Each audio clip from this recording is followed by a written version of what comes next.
For the Bears, no Tremaine Edmonds, no TJ Edwards, no Noah Sewell. But DeMarco Jackson makes his first NFL start.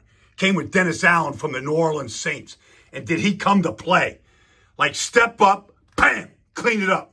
15 tackles on the day. Like amen, amon amiga. I think I said it right. I don't know. Like you watch him right here. Like watch him skate. Not there. Skate. Stay square. Bam. Make the tackle. Down he goes. DeMarco Jackson. Look at the linebacking. The Bears know something about linebackers, don't they? Going back to Butkus and Urlacher, don't they know something about linebackers?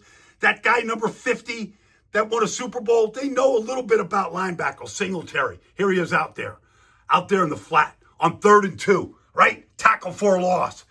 Look at the reception he gets. Chauncey Gardner-Johnson. They're jumping all over DeMarco Jackson out of App State.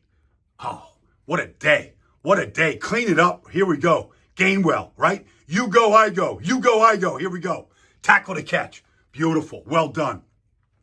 Then you watch the two of them, right? Watch Amen come and spill the guard right here. Right? Here comes on. Bam. Splatters Sayamalo. Right foot, right shoulder. Spill it. Right to DeMarco Jackson. That's good football. That's Bears football. That's coaching.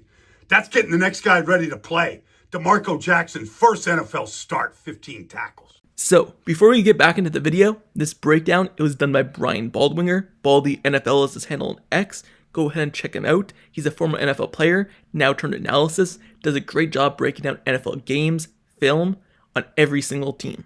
So go ahead and check it out. Give him a follow, and also subscribe to this channel with notifications on for all Steelers updates and news, alongside highlights and analysis just like this. Now, let's get right back into the breakdown.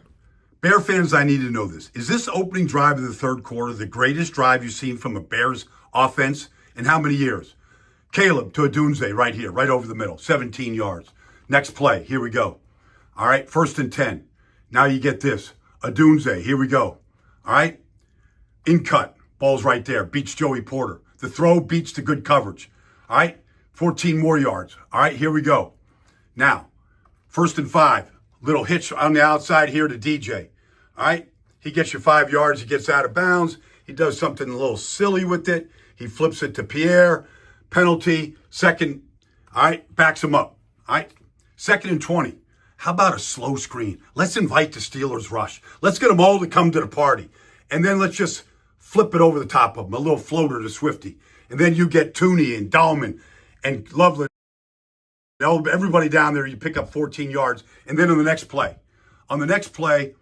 or after 2 runs, here we go. Steelers blow the coverage, right? There goes DJ Moore, 25 yards for a touchdown. The ball never hit the ground. They go 60 yards. The Bears fans gets a souvenir. Like, does it get any better than that? Is that the best drive you've seen from a Bears offense since when? Since Jack Kincannon? Who? See the Bears draft on one play? Ozzie Trapilo at left tackle, making his first NFL start out of BC.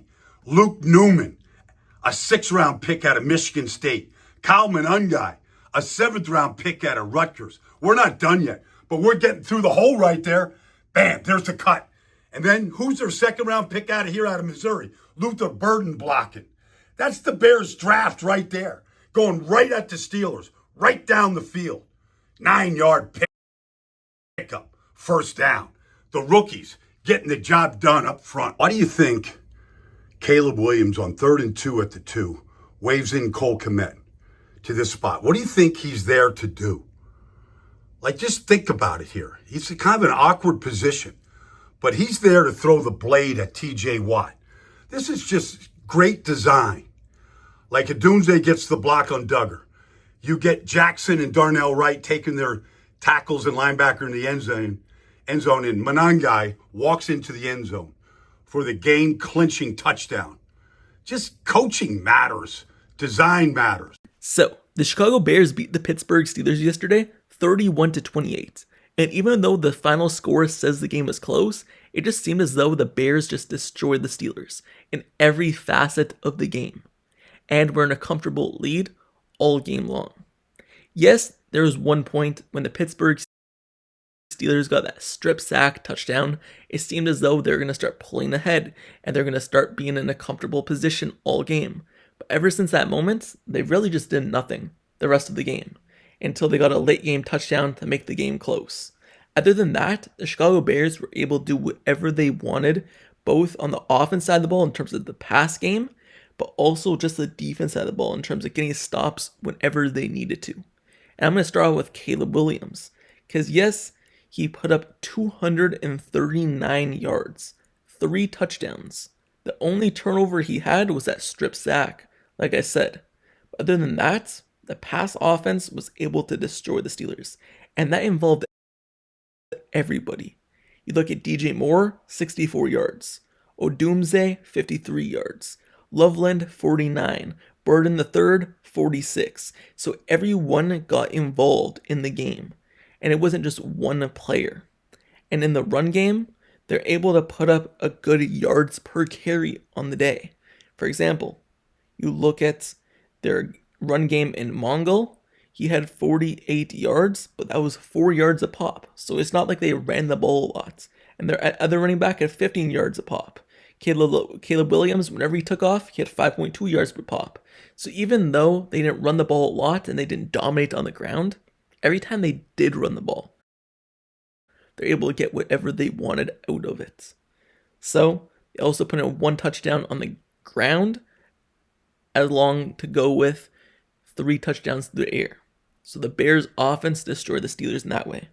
And when you look at the defense, like I said, whenever they needed to get a stop, they got the stop. The Steelers had 0 field goals on the day.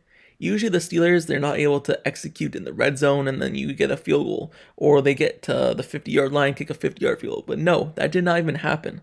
All Chris Boswell did was kick extra points on the day. And that's how you know the Steelers offense is not rolling. Because even though, yes, they put up touchdowns, Chris Boswell still gets at least some field goals throughout the day. But he got 0.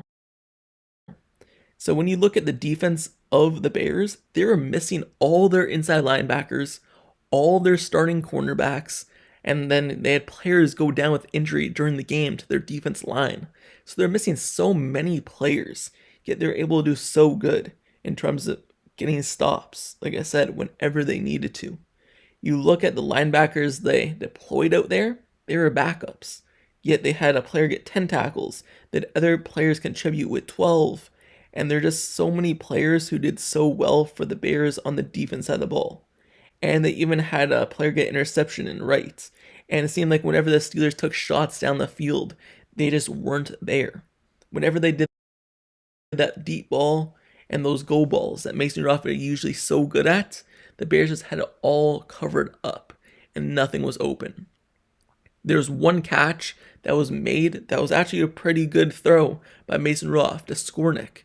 And that was the only big yard gain the Pittsburgh Steelers basically got all game. That was for like 20 yards.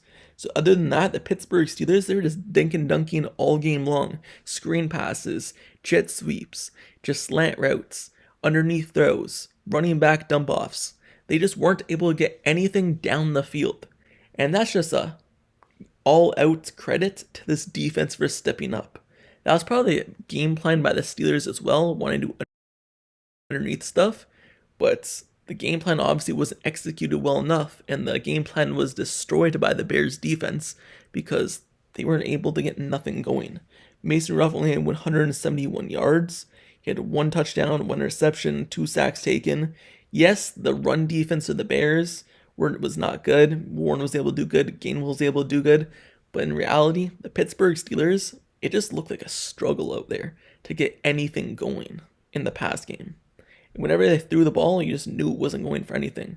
They were better off just running the ball all game long on 3 downs, 4 downs, and just hoping that the run game would get them going. Because the pass game, it just wasn't there.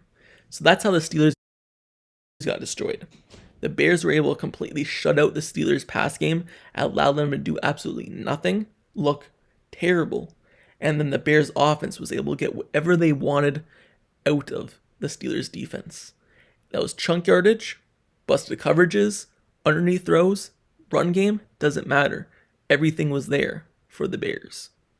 And when you look at the Steelers' defense, It seems as though they always do this. They have one week where they look really good, but then the next few weeks look absolutely terrible. There's been busted coverages all season long for many seasons now, but this one specifically all season long, and nothing seems to be fixed or changed ever, and it just keeps on happening. And this is the highest paid defense in the NFL, don't forget. So the Bears just absolutely destroyed the Steelers in every facet of the game.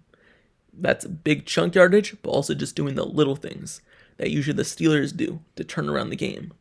So, yes, it was a close game in the end, only losing by 3 points, but in reality, I would say the Bears played a really complete game and showed why they're the top of their division and going for a playoff spot. And for the Pittsburgh Steelers, this game pushes them behind Baltimore in the division and from number 4 in the AFC conference to now out of the playoffs and in the hunt. So they still have many games coming up against Baltimore. They need to turn things around quickly, but the Bears just destroyed the Steelers. So let me know your thoughts in the comments below about these highlights breakdown done by Brian Baldwinger, Baldy NFL. Do you believe the Pittsburgh Steelers have any hope left? And why do you think the Bears destroyed the Steelers? Or do you think they didn't? Let me know your thoughts in the comments below. Also, go follow him on X. And also, that's the end of this video. Subscribe, so make sure you subscribe to this channel and turn notifications for everything Pittsburgh Steelers news, updates, highlights, analysis reports, everything surrounding the Pittsburgh Steelers. I have you covered all season long. So this is the best spot for your coverage of your team. So stay tuned, turn notifications, like this video, and until next time, I'll see you guys all later. That's it for me. I'm out. Peace.